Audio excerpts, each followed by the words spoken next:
Welcome back. We kick off the second half of the show with the Carolina Panthers laying 7 points at home against the Atlanta Falcons. And as a former bookmaker, gotta be honest, didn't know what to make of this game. Panthers looked really good against San Diego and Chicago, then they get tripped up by Minnesota. On the other hand, the Falcons always seem to fly by the bad teams, but when it comes to the good teams like Tampa Bay, they get completely crushed. Look, Brandon, this game, isn't 7 points a lot to give to a tricky team like the Falcons in this spot? Well, it is in this spot right here. If you look on your screen right now, you're going to see two negative numbers in the Carolina Panthers. 3-9 against the spread as a divisional home favorite.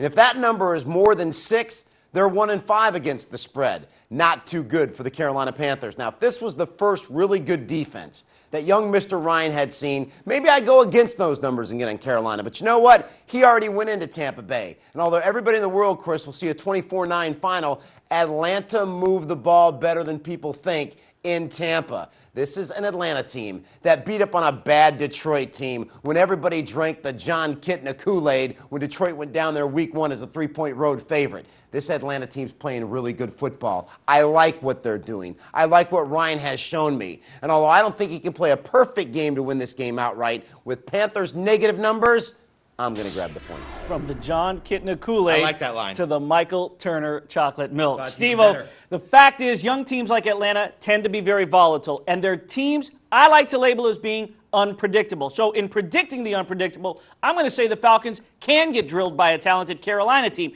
You said it perfectly. The Falcons beat two terrible football teams in the Lions and the Chiefs, but they were stuffed by a solid defense in Tampa Bay. Now, they go down to the NFC South Road, the Tobacco Road, to face a healthy Carolina team. Quite honestly, I think it'll be extremely hard for the Panthers to screw this one up. And though I do believe the chalk is the play in this divisional clash, I'm going to flip the switch, and I'm going to play the under. Atlanta likes to run. The Big Black Cats are physical by nature, and 12 of the past 14 have stayed low in this series. Atlanta is also 13-4 under on the road. Panthers, 12-5 under at home. Let's play the low play. Chris and Brandon don't see eye to eye on this game. Why does that not surprise me?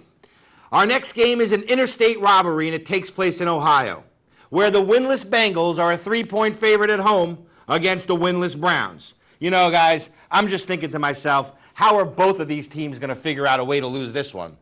Chris, we're calling this one the Battle of the Bust-Outs. How do you see it playing out? Well, the biggest question on Ohio message boards this week has to be which team goes 0-4 first. My question to everyone in the Buckeye State is, how does it feel to know the best football team in that state is located in Columbus and plays in a stadium better known as the Horseshoe?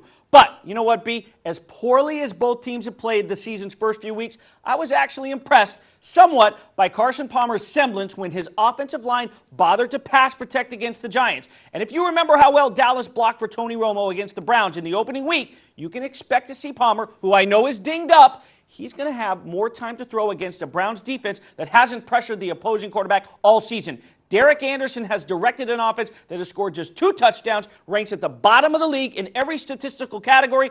Just look for the Bengals to get the offense more consistent, get on their footing, get their footing going, and really take it to Cleveland. Cincinnati, 9-3 against the spread in September. I like the Bengals. Sounds like sound advice. Brandon, when you have a game like this, with two really bad teams, as a handicapper, is there something special you're looking for? Do the odds makers usually overlook this game knowing that a lot of customers aren't going to play it? Well, you know what? My boy has graduated from glue to paint. So can we get everything out of the studio?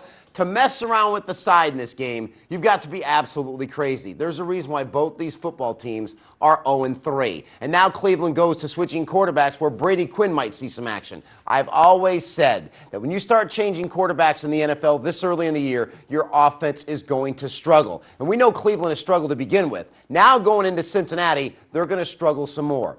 I'm not all rah-rah with Cincinnati scoring points on the Giants' defense last week. They are still struggling offensively. And Cincinnati, when they signed Chris Henry, Lewis did not want that signee. Carson Palmer's not getting along with Chad Johnson. This is a dysfunctional football team. I'm not messing with the side. The fact that Cleveland's gone under 8 of their last 9. Bengals have gone under 7 of the last 9. Under, for me, Chris, is great. I got to agree with both of you guys. I don't think there's a right side in this game, man, but I love it when you get pumped up. Gets me pumped up. Right, but I'm the one sniffing the glue. Does have a good point there. This next game could be a yawner, unless, of course, you have enough money on it.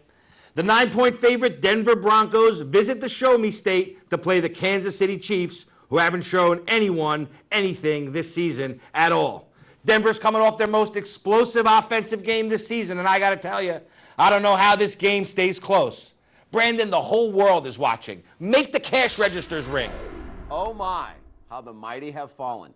The Kansas City Chiefs used to be the greatest home underdog play in the NFL. And to sit back here and see them almost getting double digits, you got to wonder, where is Dick Vermeil when you need him? I miss him. What a great football coach, and so does Kansas City. Herm Edwards just is not getting it done. But with that being said, the Chiefs are still 18-4-2 against the spread as a home underdog. And Chris, I've said all the time, if you're going to cover big numbers in the NFL, you've got to have a defense in which to do that. And this Denver defense has gotten absolutely rocked their last 2 ball games. Saints went into the 30s against them. Chargers went into the 30s against them. And if you're going to trust that this team is going to cover this number, they're going to have to do it with their defense.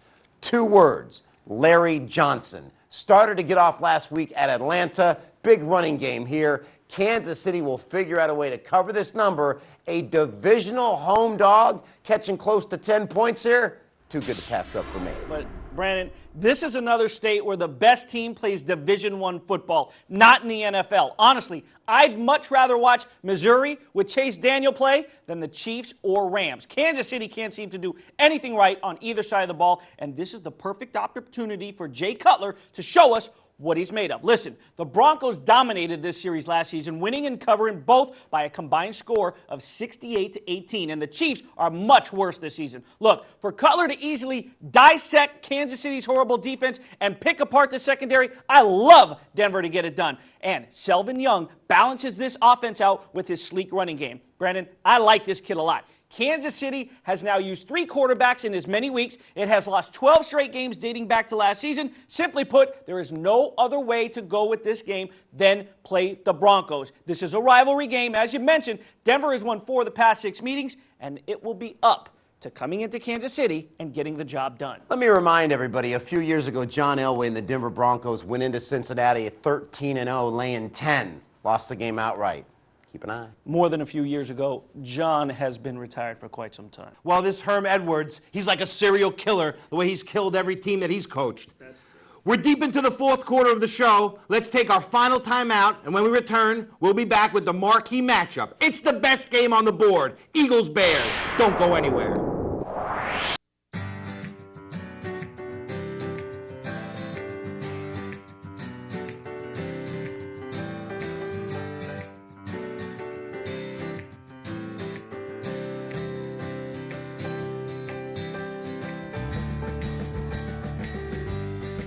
Real men know that getting tested is the way to take care of their families.